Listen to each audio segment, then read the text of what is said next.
Hey, what's up everybody? This is Superberg501 and today I want to go over some newly released Battlefield 2042 gameplay. And this is new officially released gameplay that's a little over a minute long and just shows off some of the specialist abilities and passives. So I mainly just want to go over some of the more interesting stuff shown in this gameplay. But first off, I want to go over some information from some of the developers that pertains to this gameplay, because as you'll see in the gameplay, the hit indicators, the hit markers are still not even close to being finished, and some of the developers commented on this. So first off, hit indicators are very work in progress in the footage you saw. They're going to change for the open beta and will change again even more at launch. Since those are the elements we save time for iterating on, usually at the end. Same applies to kill feed and the similar hit/kill feedback elements. So the pop-up UI on kills, the sounds, all that type of stuff. The issue with hit markers showing below reticles and crosshairs was a bug and has been addressed since. And options to customize crosshair hit indicators and kill indicators will be available, and we can potentially add more heavily requested options. So again, this is something that was talked a lot about with all of the alpha leaks, that hit indicators, kill indicators, the pop-up message when you get a kill, all that stuff looked pretty bad because it's still really work in progress and is going to be much different when the beta comes out and then the game is fully released. Then also some additional information is a yellow is a headshot and blue is an armor hit. So you're going to be getting different colors depending on what you specifically hit, which is very nice for getting a lot of information while in combat. And then also confirming that they will be adding options to adjust these specific colors. So you'll be able to change all the different hit indicator colors for doing different types of damage. So the first thing I wanted to mention is early on in the footage, an execution is shown.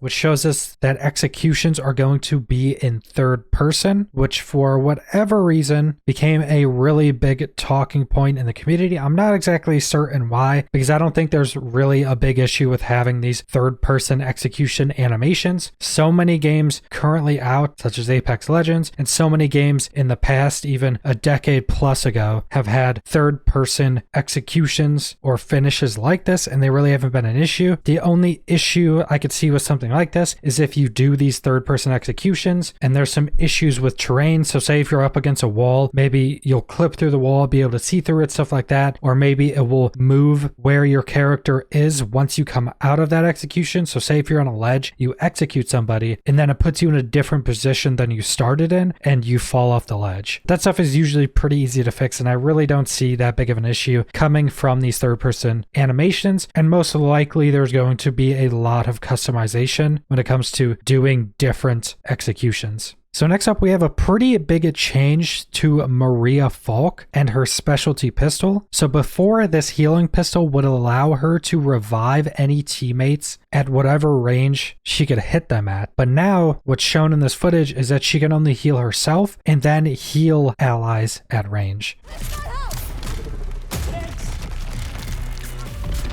So there's no more reviving with her specialty pistol. And the developers actually commented on this and said that her long range reviving was just way too OP in all of their tests. So they changed it to just being a healing pistol, which does make sense. Being able to revive people at long ranges is pretty ridiculous. You could essentially be in some cover that nobody in that fight could kill you from, and then you could just at long range keep reviving people. But her combat trait does still allow her to revive allies with the other revival tools in the game and have them come up at 100% health all the time. And next up, we get to see some gameplay of Boris's SENTRY turret.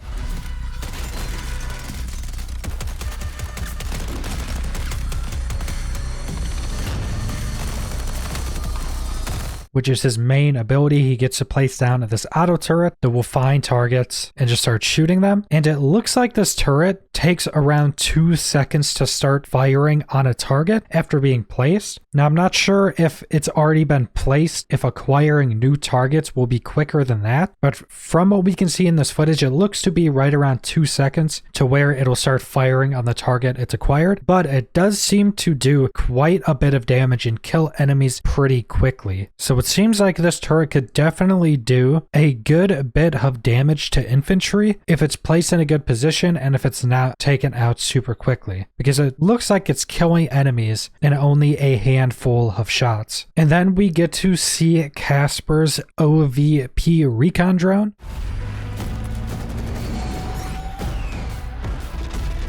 Which allows you to reveal enemy positions and disrupt their electronics. Seems to essentially just be a recon drone that also has EMP capabilities, which seems like it could actually be pretty strong with all of the different gadgets and abilities that other specialists have. And I'm wondering how much it's actually going to do. Like, will you be able to just go EMP Boris's SENTRY or take down an Iris shield or something like that? Depending on how strong it is, I could definitely see having a player run around in one of these drones and destroy everything with EMP. I could definitely see that being decently strong. Now, last thing I wanted to mention is just how much better this gameplay looks than the alpha footage, which I'm not really surprised that it looks better. That's fully what you expect, but I think a lot of people, or some of the people in the Battlefield community, were kind of surprised at how good this gameplay looks compared to all that leaked alpha footage. It looks to be a little bit more complete. The main thing, again, that we saw that didn't look super complete was the UI, the hit indicators, all that stuff, which is stuff we already went over, but the visuals look a lot better. It looks like in this footage there's more stuff added into the maps, because on those leaked technical playtests, it seems like there wasn't as much clutter on the map. The maps were a little bit more barren when it comes to even stuff like trees and just some other objects on the map. Looks a lot more full and what you would expect on release. And it looks like in this gameplay they actually have all of the effects going and probably have all of the graphical options turned on and actually implemented, because in the playtest there also wasn't a lot of graphical options and some stuff was just turned off, especially like lighting and shadows in the playtest looked like they were either really toned down and some stuff was turned off, or it was just older versions of those graphical systems. And also, I'm not sure if in Battlefield 2042 if the vibrance is going to be turned up this much, just a baseline, or if they just turned up the vibrance a little bit extra for these gameplay videos. But the vibrance is actually pretty high. The game is really colorful, and I'm wondering if it's going to be so colorful that a lot of people want to turn off the vibrance settings that they have, because I play on PC and most other people on PC that I know have vibrance turned up in either a NVIDIA control panel or AMD settings or something like that. So I'm curious to see how high they actually keep the vibrance, keep the coloring once Battlefield is released. So it's pretty much all I wanted to go over for this new Battlefield 2042 gameplay. So subscribe if you want to see more Battlefield 2042 or other FPS videos. Leave a like if you liked the video. Leave a comment down below what you guys think about this new gameplay. And thanks for watching.